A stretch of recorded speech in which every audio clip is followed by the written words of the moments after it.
জান্নাতের অনেকগুলো দরজা হবে।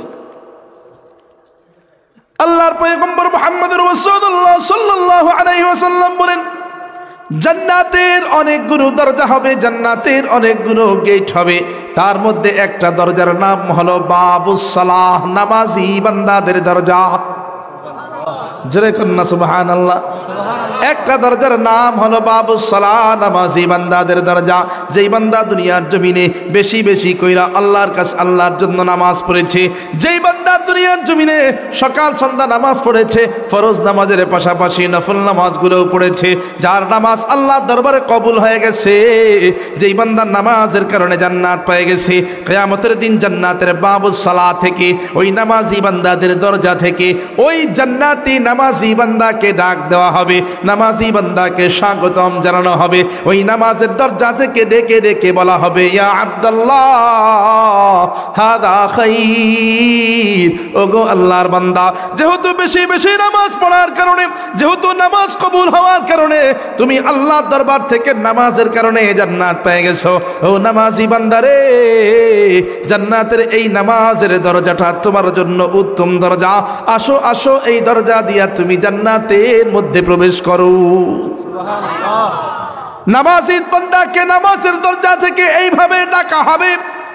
আল্লাহর নবী বলেন, শুধু নামাজের দরজা নয়, জান্নাতের আরো একটা দরজা আছে, যেই দরজার নাম হলো বাবুর রায়্যান, রোজাদার বান্দাদের দরজা।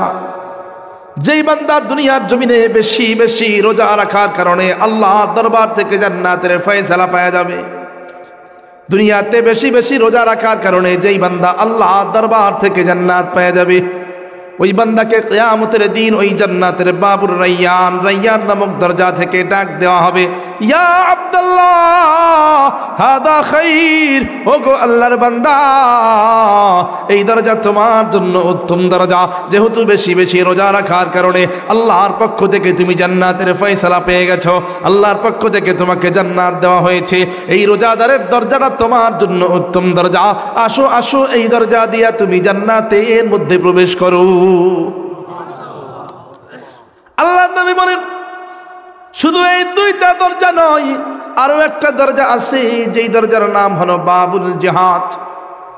দুনিয়ার জমিনে যারা আল্লাহর রাস্তায় জিন্দেগি কাটায় দিয়েছে, জিহাদ করতে করতে জিন্দেগি কাটায় দিয়েছে, ওই বান্দারা যদি, ওই মুজাহিদ বান্দা যদি আল্লাহর দরবার থেকে জান্নাতের ফয়সালা পাওয়া যায়, তাহলে জান্নাতের বাবুল জিহাদ, জিহাদের দরজা থেকে ডাক দেওয়া হবে, ইয়া আব্দুল্লাহ, ওগো আল্লাহর বান্দা হাদা খাইর। এই জিহাদের দরজাটা তোমার জন্য উত্তম দরজা। যেহেতু বেশি বেশি জিহাদ করার কারণে, যেহেতু আল্লাহর জন্য জিহাদ করার কারণে, মুজাহিদ হওয়ার কারণে আল্লাহ পাক তোমাকে জান্নাত দিয়ে দিল। এই কারণে আসো, এই জিহাদের দরজা দিয়া তুমি জান্নাতের মধ্যে প্রবেশ করো।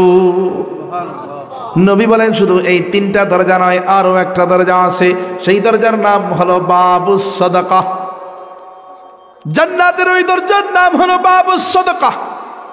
দুনিয়ার জমিনে যে সমস্ত মানুষগুলো আল্লাহর দরবারে দান সদকা করে, তাদের দানগুলো যদি আল্লাহর দরবারে কবুল হয়ে যায়, আল্লাহ পাক যদি বেশি বেশি দান করার কারণে ওই বান্দাকে যদি জান্নাতের ফয়সালা দিয়ে দেয়, তাহলে ওই দানকারী বান্দাকে জান্নাতের বাবুস সাদাকা থেকে ডাক দেওয়া হবে, ইয়া আব্দুল্লাহ হাদা খাইর। ওগো আল্লাহর বান্দা, এই দানকারীর দরজা তোমার জন্য উত্তম দরজা, এই সৎকার দরজাটা তোমার জন্য উত্তম দরজা।